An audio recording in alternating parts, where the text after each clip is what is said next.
But we begin this hour with President Trump seemingly at odds with his own intelligence community over the war, with his director of national intelligence, Tulsi Gabbard, contradicting or refusing to back comments her boss has made, including on whether Iran's nuclear program posed an imminent threat, even as the White House used that justification for the war.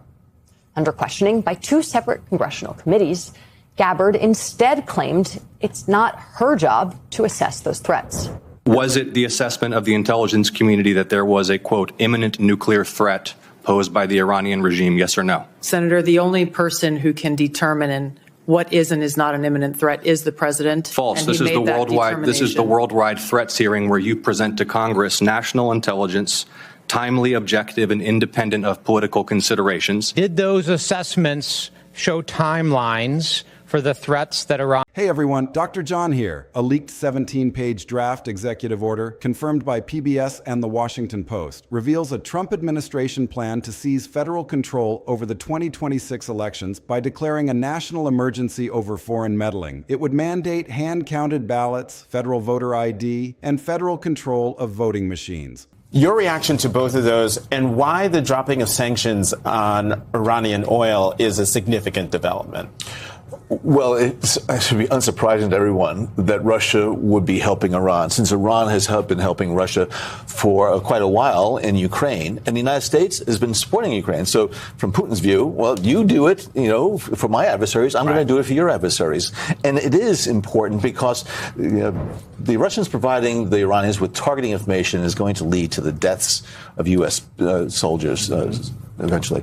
Lifting sanctions on Iranian oil, that money, which is now going to flow into Iran, is going to be used in order to continue to sustain the Iranian government, to be able to sustain its military apparatus. And so, therefore, it's very clear that, the Trump administration is trying to alleviate some of these global energy and oil market pressures. But at the same time, what they're doing is allowing Iran to be able to benefit from that relaxation of sanctions. All without Congress or the states bypassing the Constitution entirely. Election lawyers and state attorneys general are calling it the most direct assault on America's electoral framework in history. And the secret legal memo underlying the draft order is built on a conspiracy theory that China interfered in the 2016 and 2020 elections. It shows the inconsistencies in these policies. And I want to pose to you the question I asked you during the break, because I think that this is everyone's greatest fear. But how close to a quagmire do you think we are? Well, I do think we are basically entering this quagmire, because it's clear to me that the Trump administration doesn't have a viable and attractive off-ramp. It's a situation that's very, very messy. We never should have started this war. But if the Trump administration is going to increase its investment, if it's going to actually bring the Marines in and see the seize Clark Island or along the coastline of the Strait, we're going to be putting a lot of American servicemen and women in harm's way. And so from my perspective, I think what we need to do is... It claims that the International Emergency Economic Powers Act, the same statute the Supreme Court just struck down as insufficient authority for sweeping tariffs, would give the president authority to seize control of election infrastructure based on that emergency declaration. The same IEPA statute that governs international economic transactions now being invoked as the legal basis for federal seizure of election administration. Voting rights attorney Mark Elias, who says he has seen the memo, calls it a laughable but dangerous legal theory. He warns that the order would let the president declare extraordinary powers that do not exist in order to set the rules of voting, bypassing Congress and state legislatures. And he emphasizes that federal courts have already held that the president has no role in setting election rules. A Center for American Progress analysis concludes that neither this president nor any other federal executive branch official has authority under the Constitution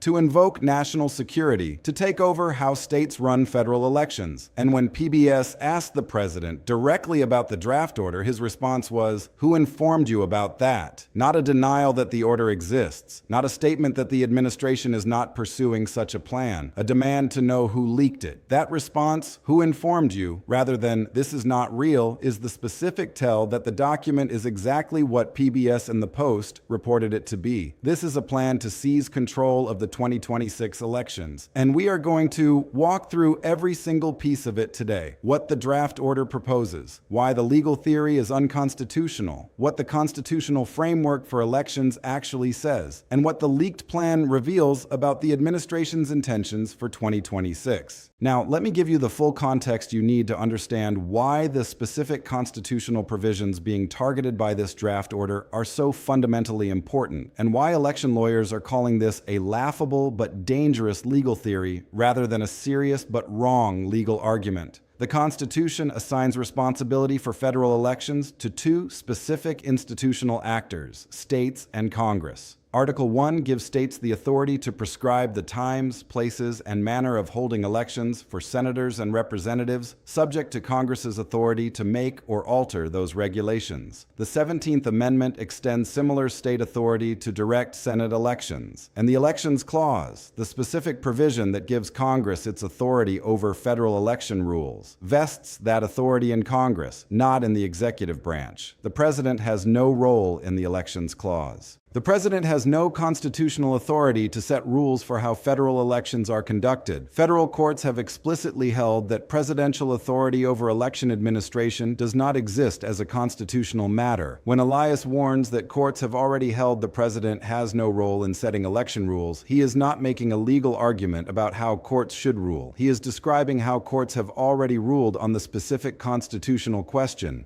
The draft orders attempt to circumvent that constitutional framework through the IEPA emergency powers theory faces the same major questions doctrine problem that the Supreme Court applied to the tariff program. The court requires clear congressional authorization for vast executive action in domains of significant constitutional importance. And the election administration domain is arguably the most constitutionally significant domain available. It is the specific mechanism by which democratic accountability is exercised. That makes the clear authorization requirement even more demanding than in the tariff context. Now, let me really dig into the full picture of what this leaked election control plan means. There are three distinct dimensions that each deserve careful treatment. The first dimension is the constitutional framework itself, what the Elections Clause actually says, what the court holdings on presidential election authority actually establish, and why the IEPA emergency theory has no serious legal basis for the specific application being proposed. The Elections Clause reads that the times, places, and manner of holding elections for senators and representatives shall be prescribed in each state by the legislature thereof. But the Congress may at any time by law make or alter such regulations. Two institutional actors, state legislatures and Congress. The executive branch is not mentioned. The Supreme Court has interpreted that provision consistently for more than a century as vesting election administration authority in state legislatures subject to congressional override, with no role for the executive branch in setting the rules. The court holdings that Elias is citing are not obscure or contested precedents. They are the established constitutional framework that election law has operated within since the founding era. A draft executive order that proposes to override that framework through emergency declaration, mandating hand-counted ballots, federal voter ID, federal voting machine control, is not proposing a marginal expansion of presidential authority in a contested legal domain. It is proposing a wholesale override of a constitutional provision that specifically assigns the relevant authority to different institutional actors. And the IEPA theory deserves specific examination because it is the same statute the Supreme Court just demolished in the tariff context. IEPA gives the president authority to regulate international economic transactions in response to an unusual and extraordinary threat to national security or the economy. It was designed for sanctions, asset freezes, transaction restrictions, the tools of economic foreign policy. The Supreme Court's tariff ruling established that using IEPA as authority for sweeping domestic economic policy like tariffs requires clear congressional authorization that the statute does not provide. Using IEPA as authority for seizing control of domestic election administration, an area of specifically assigned constitutional authority in which the president has no role, is an even more dramatic overreach of the statute's scope than the tariff application. There is no version of the IEPA analysis, even before the tariff rulings Hearing's major questions framework is applied, in which the statute that governs international economic transactions clearly authorizes the president to mandate hand-counted ballots and federal voter ID requirements in domestic elections administered by state governments. The second dimension is the pattern context, how this leaked election control plan fits into the broader pattern of emergency power overreach we have documented across this session, and why the Supreme Court's tariff ruling is the most directly relevant precedent for evaluating the plan's legal viability. The IEPA tariff program, the OPM mass firing directives, the National Guard federal control assertion, the anti-voting executive order that was blocked at its core provisions. Each of these represents the same fundamental approach, claiming emergency authority for sweeping unilateral action in domains where the Constitution and federal statutes assign authority to other institutional actors. The Supreme Court's tariff ruling, with its clear congressional authorization requirement for vast executive actions, is the most directly applicable precedent for evaluating the election control plan's legal viability, and its application is straightforward. Federal seizure of election administration through emergency declaration is a vast action in a domain of extraordinary constitutional significance,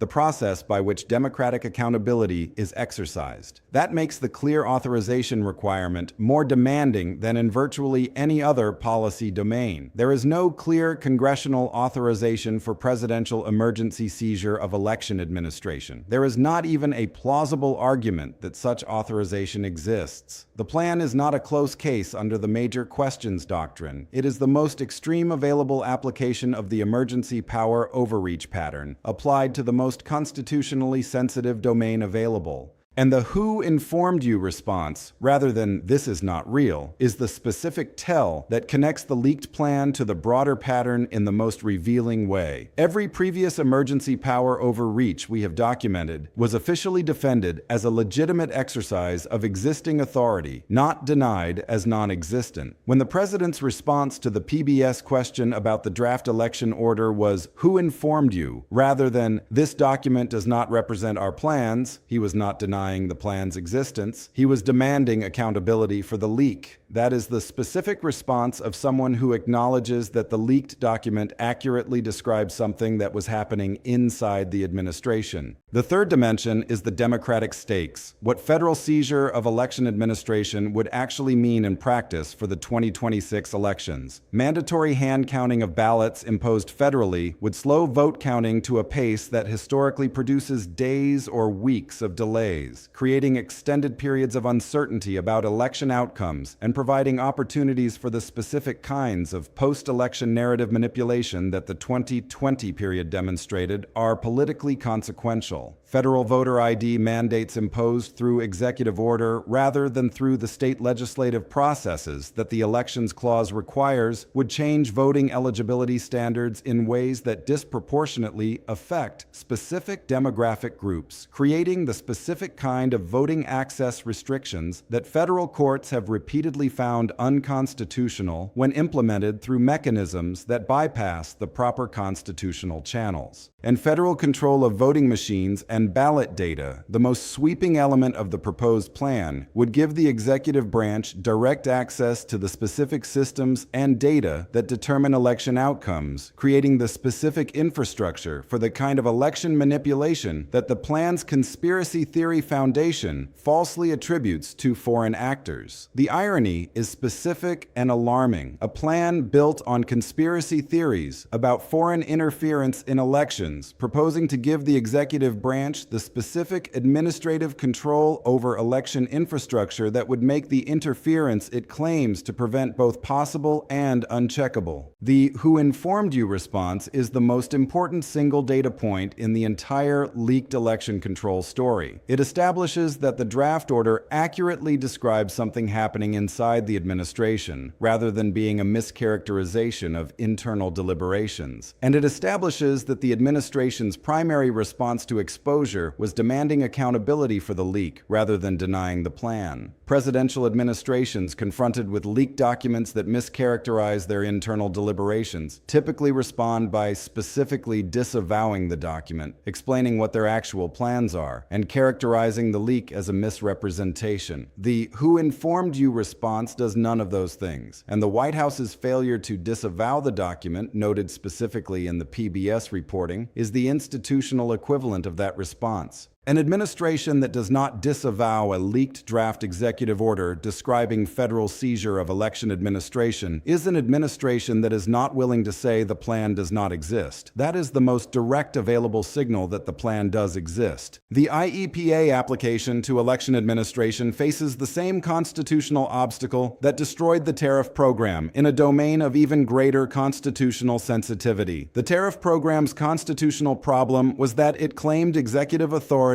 over trade policy, a domain the Constitution assigns primarily to Congress. The election administration plan's constitutional problem is that it claims executive authority over election rules, a domain the Constitution assigns specifically to state legislatures and Congress, with no executive role. The tariff domain at least has an executive foreign policy dimension that provides some constitutional hook for arguing presidential authority. The election administration domain has no executive constitutional role. Federal courts have specifically held that the president has no role in setting election rules. And the founders' specific assignment of election authority to the legislative rather than executive branch reflects a deliberate constitutional design choice to prevent exactly the kind of executive control over elections that this draft order proposes. The coordination between pro-Trump election deniers and White House insiders to build this emergency election control plan on a conspiracy theory foundation is the most alarming feature of the origin story. It reveals that the plan was designed not to address a genuine foreign interference threat, but to provide a legal-sounding justification for seizing election control based on factual premises that have been specifically and repeatedly rejected. Emergency declarations to be legally valid must rest on genuine emergency conditions. A declaration built on conspiracy theories that have been specifically rejected by state election officials, federal investigators, courts, and independent post-election review processes is not a genuine emergency declaration. It is the manufacture of an emergency predicate, the construction of a factual foundation that does not reflect reality for the specific purpose of triggering emergency powers.